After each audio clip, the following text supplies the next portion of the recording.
24/7 Teachers Training, a lesson-by-lesson tutorial for homogeneous teaching.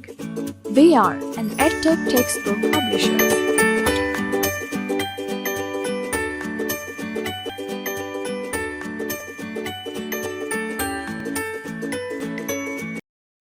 بسم اللہ الرحمن الرحیم۔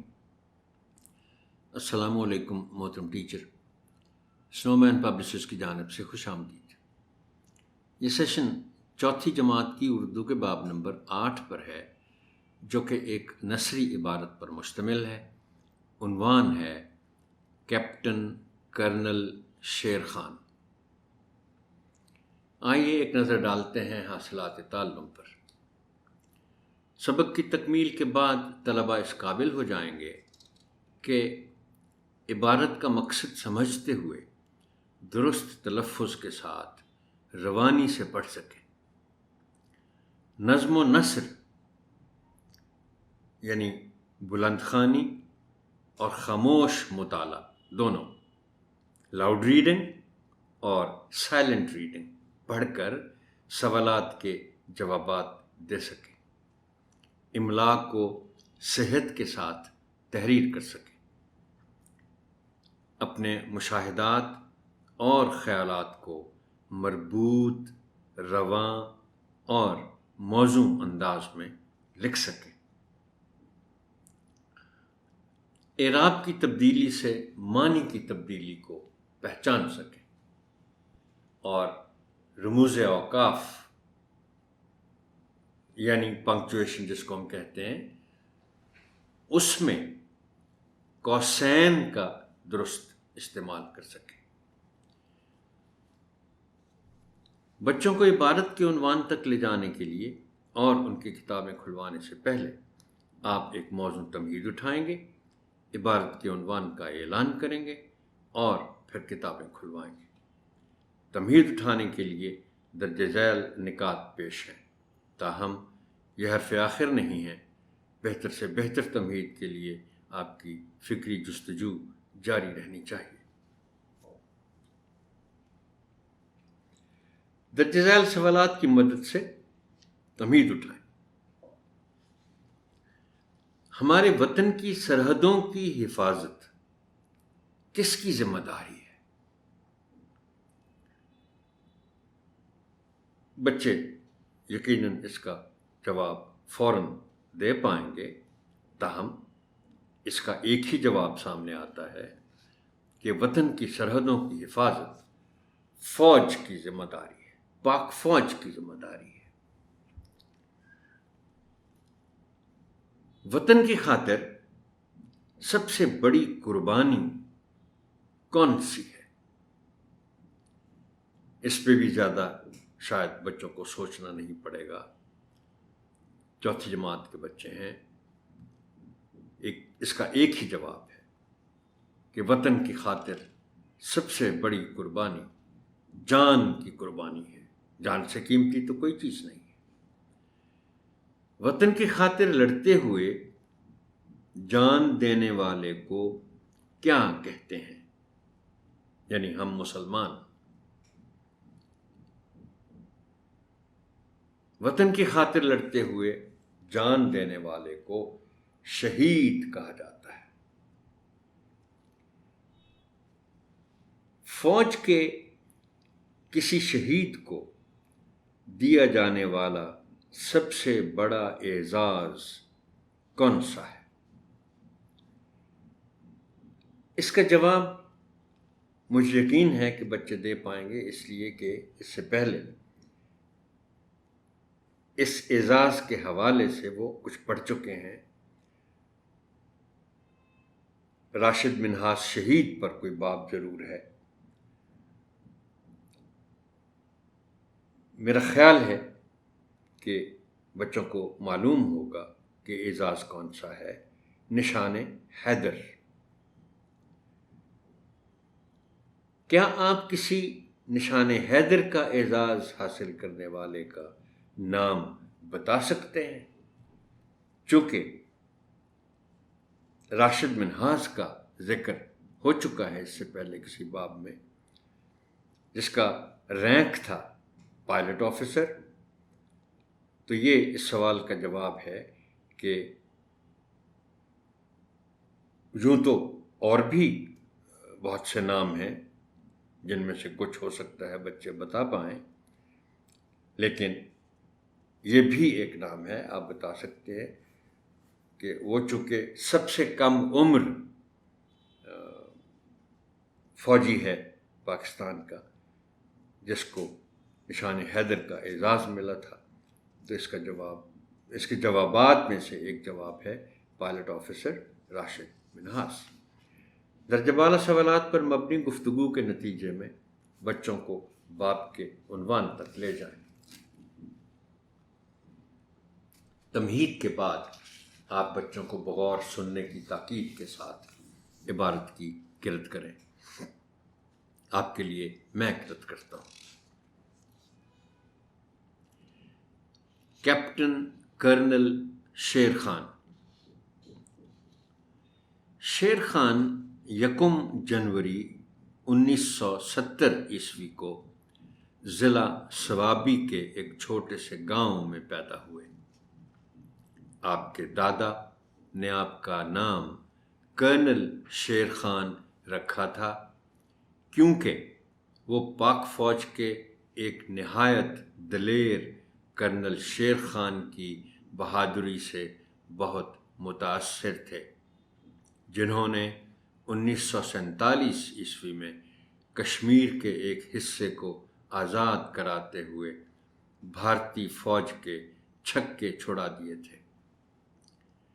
کشمیر کے اس جہاد میں شیر خان کے دادا نے بھی شرکت کی تھی۔ ان کے دادا کہا کرتے تھے کہ میرا پوتا بھی شیر خان بنے گا، اسی لیے انہوں نے اپنے پوتے کا نام شیر خان رکھا اور اس کے ساتھ کرنل کا اضافہ کر دیا تھا۔ شیر خان نے اپنے دادا کی خواہش کو پورا کرتے ہوئے ایسی بے مثال بہادری کا مظاہرہ کیا کہ ایک بار پھر 1947 کے جہاد میں حصہ لینے والے کرنل شیر خان کی یاد تازہ کر دی۔ شیر خان کا بچپن عام بچوں سے بہت مختلف تھا۔ انہوں نے خالص دینی ماحول میں پرورش پائی، اس لیے نہ صرف وطن عزیز کی محبت ان کی رگ رگ میں رچی بسی ہوئی تھی، بلکہ وہ صوم و صلات کے بھی پابند تھے۔ شیر خان نے بنیادی تعلیم گھر پر ہی حاصل کی۔ شیر خان میں بچپن ہی سے سپاہیانہ جوہر موجود تھے، اس لیے انہیں عسکری زندگی سے بہت لگاؤ تھا۔ آپ 1987 میں بحیثیت ایئر مین پاک فضائیہ میں بھرتی ہوئے۔ ابتدائی تعلیم مکمل کرنے کے بعد مزید تربیت کے لیے school of aeronautics Korangi Karachi چلے گئے۔ یہاں پر بھی خوب محنت سے تربیت حاصل کی اور اپنی محنت کے بلبوتے پر trophy chief of air staff trophy حاصل کی۔ اسی دوران دوسرے کورسز میں اعلیٰ کارکردگی کا مظاہرہ کرنے پر شاہین بچے کا خطاب حاصل کیا۔ شیر خان کے دل میں عزم و ولولہ تھا جو ان کو ہر وقت بے چین رکھتا تھا۔ اپنے عزم اور ارادوں کو عملی جامہ پہنانے کی غرض سے انہوں نے بری فوج میں کمیشن حاصل کرنے کے لیے امتحان دیا۔ امتحان میں کامیابی حاصل کرنے کے بعد 1992 میں شیر خان تربیت حاصل کرنے کے لیے Pakistan military academy Kakul Abbottabad چلے گئے۔ 2 سالہ تربیت مکمل کرنے کے بعد 1994 میں شیر خان نے 2nd لیفٹیننٹ کی حیثیت سے پاک فوج میں ایک نئی رجمنٹ یعنی سندھ رجمنٹ میں شمولیت اختیار کی۔ جنوری 1998 میں وہ ڈومیل سیکٹر میں تھے۔ یہاں ان کے بالمقابل دشمن کی ایک مشاہداتی چوکی تھی جس سے کافی پریشانی رہتی تھی۔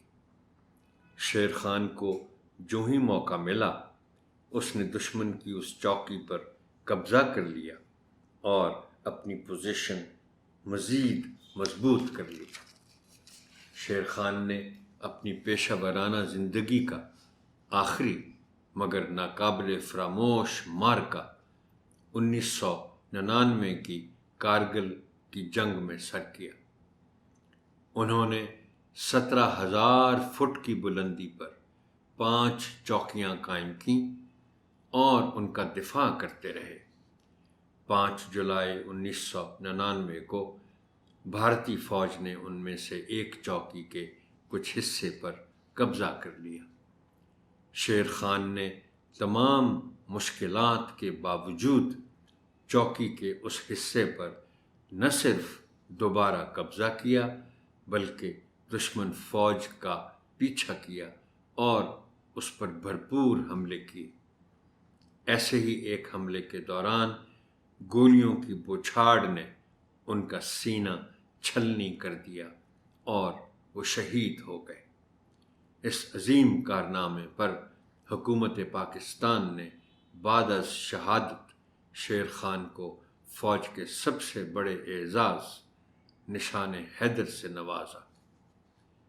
کرنل اشفاق حسین نے اپنی کتاب استغفر اللہ جنٹل مین میں لکھا ہے کہ کرنل شیر خان سے کچھ کرنے کے لیے حکم کا انتظار نہیں ہوتا تھا۔ شیر خان نے وطن عزیز کی سرحدوں کا انتہائی نامساعد حالات میں دفاع کرتے ہوئے جام شہادت نوش کیا۔ انہوں نے وطن کی سرزمین کا دفاع کرتے ہوئے بہادری کی ایک ایسی داستان رقم کی کہ ہمارے دشمن کو بھی ان کی بہادری اور دلیری کا اعتراف کرنا پڑا۔ اب طلباء سے باری باری عبارت کی قرأت کروائیے، مناسب وقفوں میں تلفظ کی درستی کیجیے اور صحیح تلفظ کی ادائی کی مشق بھی کروائیے۔ اس ضمن میں درج ذیل الفاظ آپ کی خاص توجہ چاہیں گے۔ یکم، پہلے بھی اس لفظ کا ذکر ہو چکا ہے کسی باب میں، بس اس میں یہ ہے کہ یکم نہیں کہنا جس کے ہم عادی ہیں۔ یکم، نہایت، یہ ان الفاظ میں سے ایک لفظ ہے محترم ٹیچر جن کے حروف تہجی غلط مستعمل ہو چکے ہیں۔ اب یہ لفظ جو ہے یہ نہایت ہے، یعنی نہا کے بعد یہ زبر کے ساتھ اور پھرتے۔ ہم عادی ہو چکے ہیں لا علمی کی بنا پر کہ یہ کی جگہ اس طرح کے کچھ الفاظ میں ہم حمزہ استعمال کر جاتے ہیں۔ عنایت ہے، کوئل ہے، یہ ہم حمزہ کے ساتھ استعمال کر جاتے ہیں، لکھنے میں بھی اور پڑھنے میں بھی۔ یہ لفظ ہے نہایت، نہایت نہیں ہے۔ بہادری دال پر پیش ہے اور اس کو ظاہر ہے پیش ہی کی طرح پڑھا جائے گا۔ بہادری کہنے کے عادی ہیں ہم لوگ۔ بہادری، متاثر، اس میں سے پہلے جو الف ہے اس پر زبر ہے اور زبر کے بعد شد ہے، شد کے ساتھ سے جس کے نیچے زیر بھی ہے، تو متاثر اس میں ہم غلطی عام طور پر یہ کرتے ہیں کہ جو الف ہے اس کو ہم نمایاں کر کے نہیں پڑھتے، حالانکہ اس کے بعد جو کہ شد ہے اسے نمایاں بہرحال ہونا چاہیے۔ متاثر، مختلف، یہ کچھ الفاظ ایسے ہیں جن میں تیسرے حرف پر زبر ہے ہم لیکن پڑھتے نہیں ہیں، ہم اس کو جزم کے ساتھ پڑھ جاتے ہیں، جیسے قیمتی، جیسے زندگی، اسی طرح مختلف۔ مختلف نہیں، یعنی تے پر جزم نہیں ہے، مختلف پڑھا جائے گا۔ خالص، خالص پڑھ دیا جاتا ہے، بول دیا جاتا ہے، تو یہ لفظ ہے خالص۔ پرورش، اعراب کا خیال نہیں کیا جاتا، پرورش کہہ دیتے ہیں لوگ جلدی میں۔ اب صحیح زبان بولنا تو تبھی آئے گا محترم ٹیچر جب ہم اعراب کا خاص طور پر خیال رکھیں گے بولنے میں، اس لفظ کو ادا کرنے میں، اور یہی بات آپ بچوں کو بھی سمجھائیں گے کہ پہلے تو انہیں معلوم ہونا چاہیے کہ کسی لفظ میں اعراب کون کون سے استعمال ہوئے ہیں، اور یہ بھی آپ بچوں کو تلقین کریں گے کہ الفاظ کے تلفظ کے معاملے میں لغت سے بڑھ کر کوئی چیز سند نہیں ہے۔ عادت اپنائیں، اور محترم ٹیچر آپ سے میری گزارش یہ ہے کہ آپ عادت اپنائیں، جہاں کہیں آپ کو معمولی شک بھی ہو کہ اس کا تلفظ نہ جانے کیا ہے، آپ کا ہاتھ فوراً لغت کی جانب بڑھنا چاہیے۔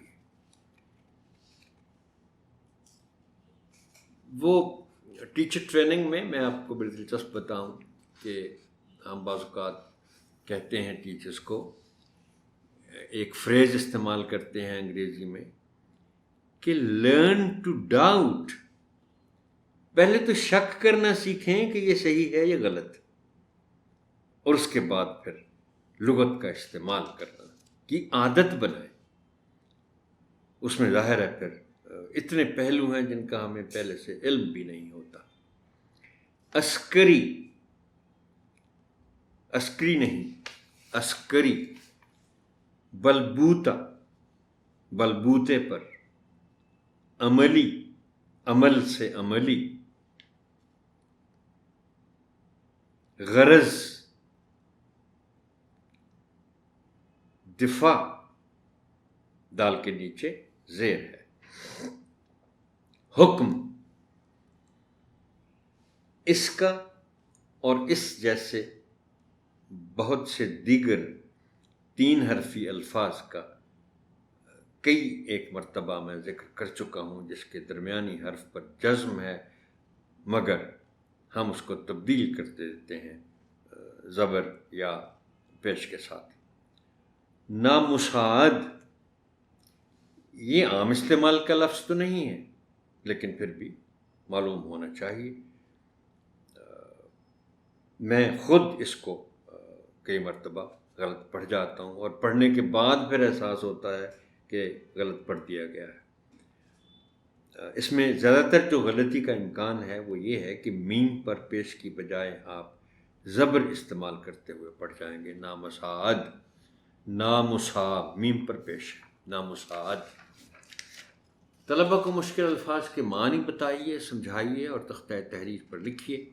آپ کی آسانی کے لیے چند الفاظ اور ان کے معنی ذیل میں پیش کیے جا رہے ہیں۔ یکم، پہلا، ایک، نہایت، بہت زیادہ۔ متاثر، اثر قبول کرنا۔ چھکے چھڑانا، برا حال کر دینا، دشمن کے چھکے چھڑا دیے، اس کا برا حال کر دیا۔ رچی بسی، حصہ بنی ہوئی، جزو یا حصہ بنی ہوئی، اس کسی اور چیز کے اندر شامل ہو گئی ہو تو۔ صوم و صلاۃ، روزہ اور نماز۔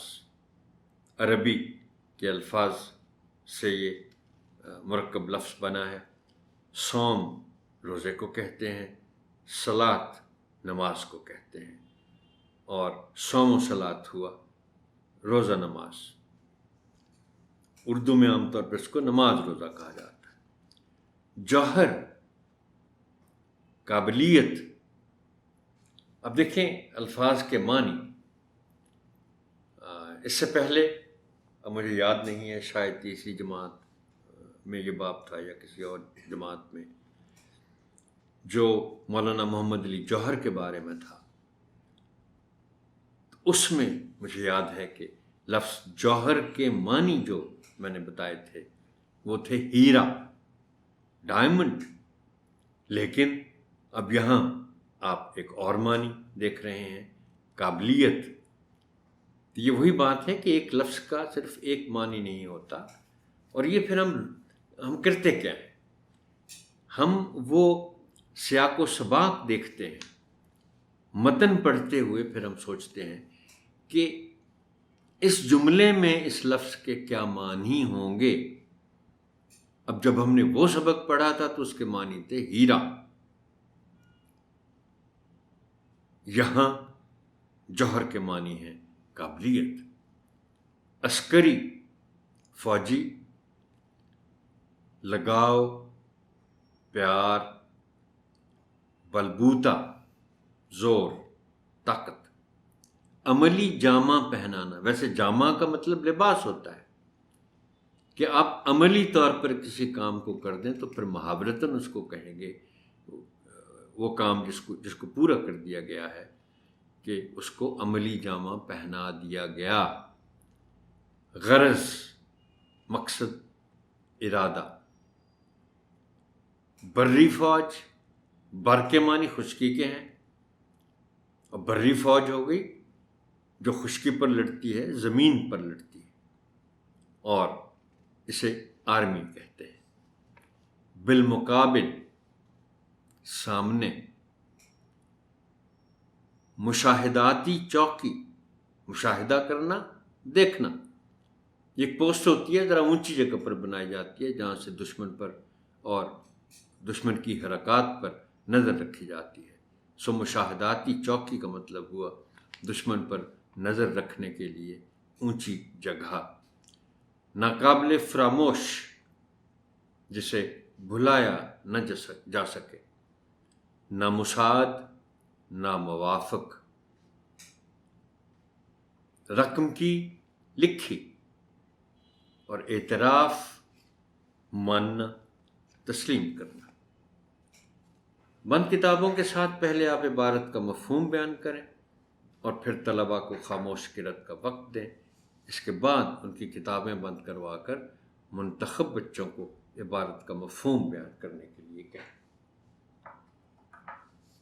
اب آپ چند الفاظ کا انتخاب کریں اور بچوں سے کہیں کہ وہ ان الفاظ کو استعمال کرتے ہوئے اپنے جملے لکھیں۔ آپ ان کے جملوں کی اصلاح کریں اور پھر نمونے کے طور پر خود بھی ان الفاظ کے جملے بنائیں اور تختہ تحریر پر لکھیں۔ اب ہم آتے ہیں متعلقہ حاصلات تعلم کے حوالوں کے ساتھ مشق، زبان شناسی اور لکھائی کے کچھ اہم پہلوؤں کی طرف۔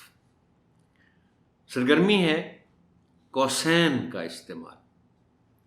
صفحہ 54 پر زبان شناسی کے تحت اور حاصل تعلم اس کا ہے کہ طلبہ رموز اوقاف اور ان میں سے کوسین کا درست استعمال کر سکیں۔ رموز اوقاف، انگریزی میں آپ اس کو کہتے ہیں پنکچویشن مارکس، اور چھوٹی بریکٹوں کو کوسین کہتے ہیں۔ یہ علامتیں کسی ایسے جملے یا بات سے پہلے اور بعد میں لگائی جاتی ہیں جو کسی جملے کے بیچ میں آئے مگر اسے ہٹا دینے سے جملے کے مطلب میں کوئی فرق نہ آئے۔ کوسین کے اندر کے جملے کو جملہ معترضہ کہتے ہیں۔ سرگرمی میں دی گئی مثالیں پڑھیں اور سمجھائیں۔